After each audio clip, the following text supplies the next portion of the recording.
Being from New England, there's a lot of things that makes Vermont stand out from among other states. You've got the beautiful green mountains, Lake Champlain, small town centers, and covered bridges.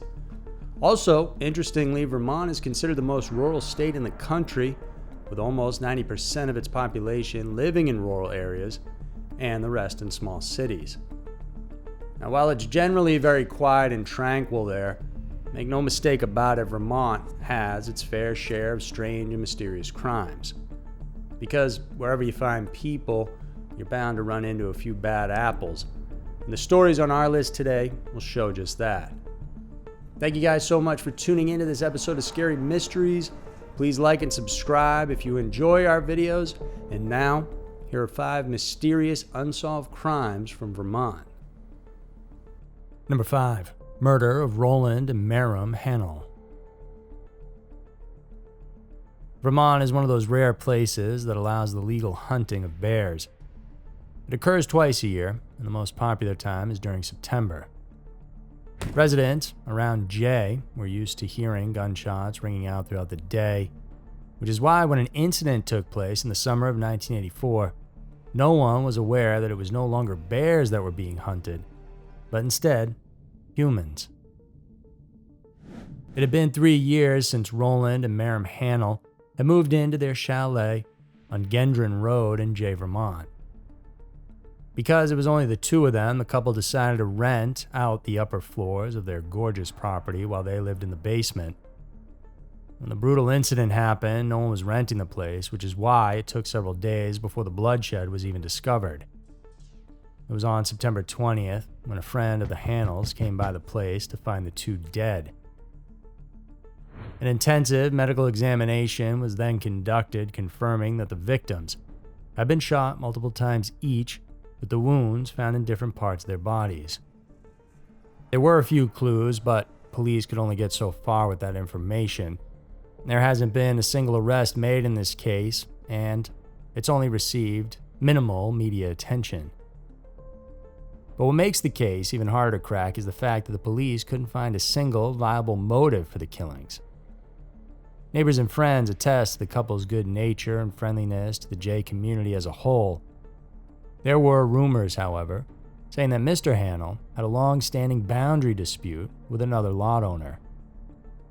But that was quickly ruled out as a motive, considering that the person of interest was out of the state at the time.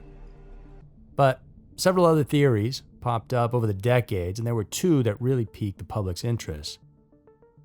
For one, it was found out that the husband owned a boat down in Florida, which he chartered for paid cruises. Rumors said that that vessel was used to smuggle illegal drugs into the country, so it's possible that their deaths occurred following a drug deal gone bad. Aside from the trafficking, it was also heard that the killings could have been in connection to international terrorism. You see, the wife had worked for the 1972 Munich Olympics, at which an Israeli Olympic team was taken hostage and killed by their Palestinian captors. Marim, an Egyptian native, had just recently become a Canadian citizen and lived in Quebec before she moved to Vermont with her husband. So there were speculations saying that she could have been involved at the Munich Olympic incident and that her and Roland's deaths could have been part of a Mossad cleanup operation. Conspiracies regarding the Hanel double murder case continue to run deep, and through the years, it's become an interesting topic among conspiracy theorists.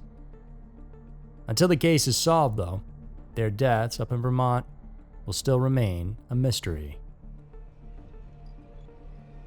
Number 4. Vanishing of Russell Bovett. For parents, there's probably nothing more heartbreaking than losing a child. And it's made even worse if, several years after the fact, they still can't be told an explanation as to why their child was killed. For the parents of Russell Bovett, they had to contend to the fact that their son could no longer be found, and sadly, they had to carry this heartache even to their graves. The torment began on May 6, 1986, when Bovett was last seen at his home on the Last Resort Farm, a dairy farm in Walden, Vermont. Two of his friends saw him watching television inside his house. And people noticed his disappearance when he failed to show up for an appointment the next day. As such, the 30-year-old was then reported missing on May 11th, 5 days after he was last seen. Around the time he vanished, his 1974 Renault was found abandoned on a dirt road 4 miles from his home. Detectives found blood in its trunk and passenger side. When they checked his home, they also detected blood traces on Bovett's mattress. It had been turned over in a sad attempt to hide the stains. Lab test results indicated that the blood on the sheets and those in the car apparently came from one person. Another interesting point in the case is the fact that when Bovett supposedly left his property, he didn't bring a single thing with him. All his personal belongings, money, identification, and credit cards were all intact at his home. It's also worth noting that 12 days prior to his disappearance, Bovett had plans to move away from the farm after he sold it back to his ex-girlfriend, who was the original owner. His parents were quick in helping in the search for the last resort farm man, and they put up a $50,000 reward for any information that would lead to the discovery of their son. However, not a single person responded. Years rolled by, and in 1988, a seemingly huge development occurred in the case. A convicted murderer, who was by then incarcerated, admitted that he killed the missing man. He went on to tell authorities that where he dumped the body was in Lake Willoughby. Cops picked up on the information and immediately searched the area, but they found no evidence to prove his statements to be true. Then, as time went on, many theories came up, and one of them suggested that Bovett was involved with drugs and that he was potentially murdered over a drug deal gone bad. However, this was quickly ruled out, considering that the man did not use drugs or even drink alcohol. So it's been nearly 4 decades since the incident took place, and no one has yet been convicted of kidnapping or murdering Bovett. After all those years, his parents waited patiently for any news, but unfortunately, both of them have already passed away. We can only but imagine the heartache and pain they brought along with them to the grave, knowing that they lost their son for reasons that they would never be able to know. Number 3. Murder of Angela Belisle.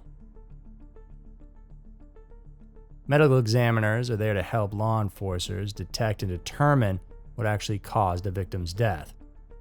Without them, a clueless investigator might give the wrong conclusion based on what they had observed. And this is actually what happened in the case of Angela Belisle.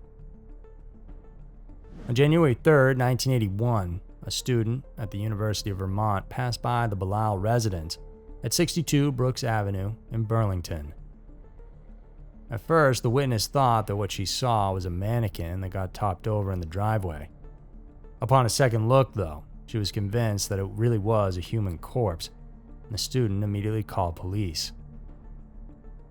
The initial investigation suggested that the 35-year-old homeowner had got out of her car and slipped on wet, slippery pavement. Detectives thought she must have hit her head, gone unconscious, and considering that it was snowing heavily at the time, she might have subsequently froze to death. This was what they believed all along, that is, until a medical examiner discovered something so shocking they almost couldn't believe it. After they cleaned off the body, they noticed an odd-looking freckle or a mole upon her head. Looking at it closer, they saw blood oozing out of it. It was at this point that they knew Belisle didn't die from a fall, but from a gunshot wound. With this new angle now, authorities were able to determine that the perpetrator had been waiting for the mother of 3 to come back home. Upon her arrival, the shooter snuck up behind and shot the victim in the head. Police also believe that the killer personally knew the victim, considering that he knew her routine.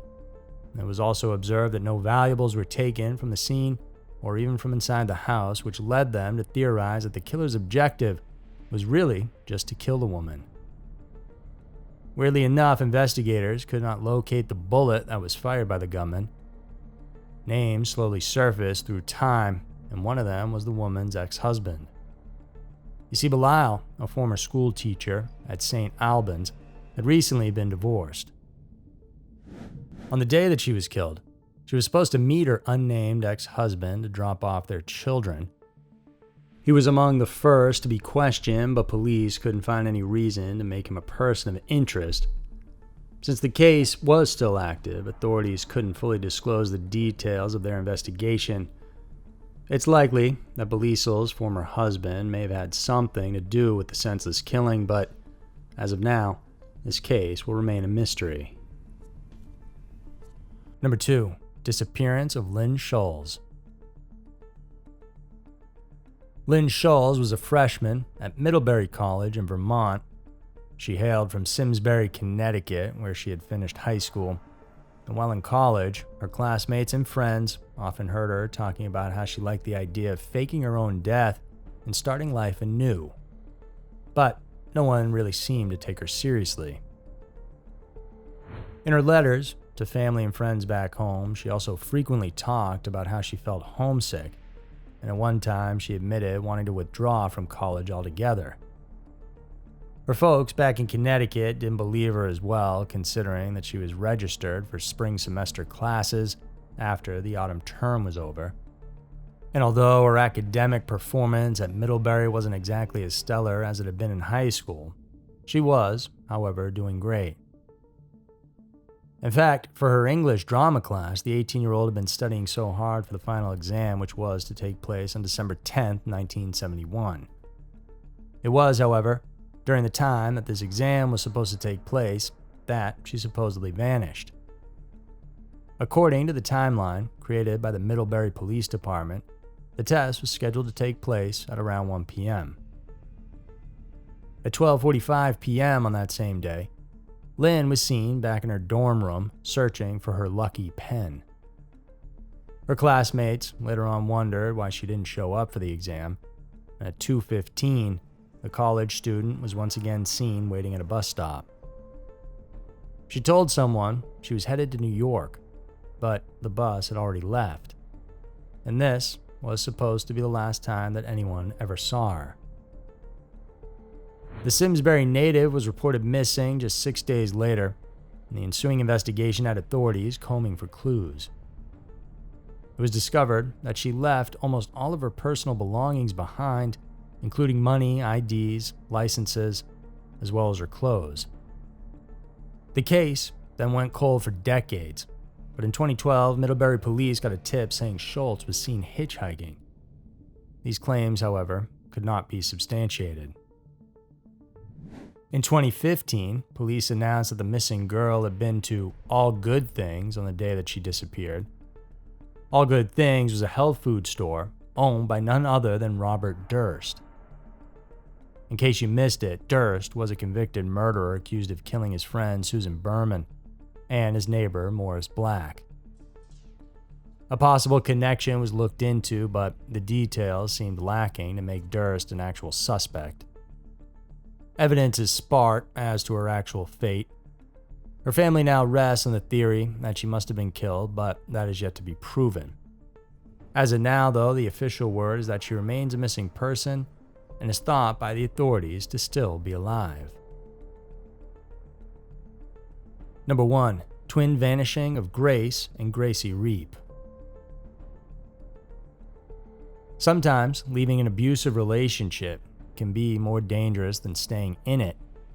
That is to say that the abuser is more likely to come after and harm the individual or their children. This is what authorities believe to be the case regarding the disappearance of Grace Reit and her daughter Gracie back on June 6 of 1978.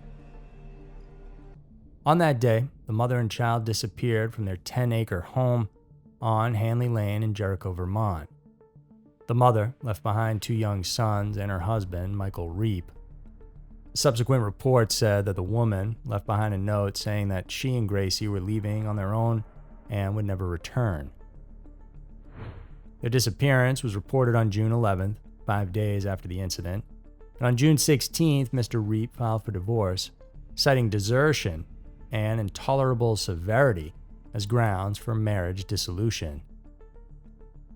Mrs. Reip's friends and relatives told law enforcement that it seemed totally uncharacteristic of the woman to abandon her other children, and that this is what led them to believe that their friend could be a victim of domestic abuse. As such, police questioned the estranged husband, who admitted to having multiple extramarital affairs throughout their relationship. In fact, he had one going on at the time when Grace and Gracie vanished. Not much progress had been made in the mother and daughter's disappearance, and on June of the following year, Michael was granted his divorce. 5 months later, he married the family babysitter, but in 1985, he left her as well.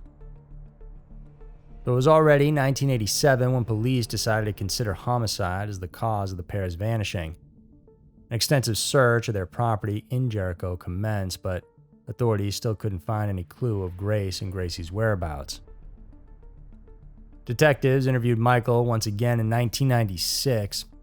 He sternly believed that his ex-wife and daughter left on their own accord. Despite their suspicions, police still couldn't implicate him in the crime if he was really connected to it. But things began to take an interesting turn when in November of 1996, one of Grace's sons reported their father missing as well. The following month, Michael's truck was located at an airport in New Orleans.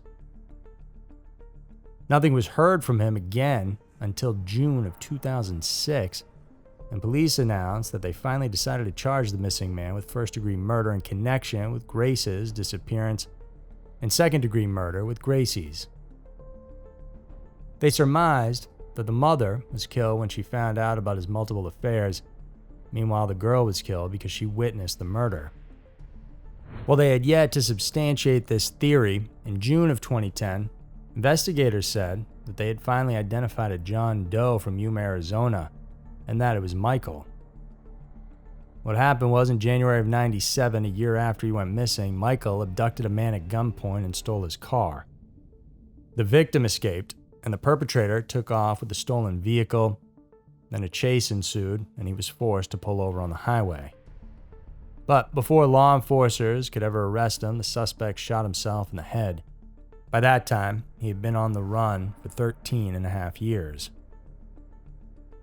Investigators remain hopeful that they could at least find Grace and Gracie's remains, which is why they've already made over 25 digs around the Jericho property. But without Michael around, even if they find them, no one will really be able to know the fate of the missing Vermont woman and her daughter. Hey, if you guys ever want to listen to these videos, remember that they're always put out as podcasts as well, so we're always available for you, however you choose to enjoy our content. Thank you so much for tuning in. I'll see you soon.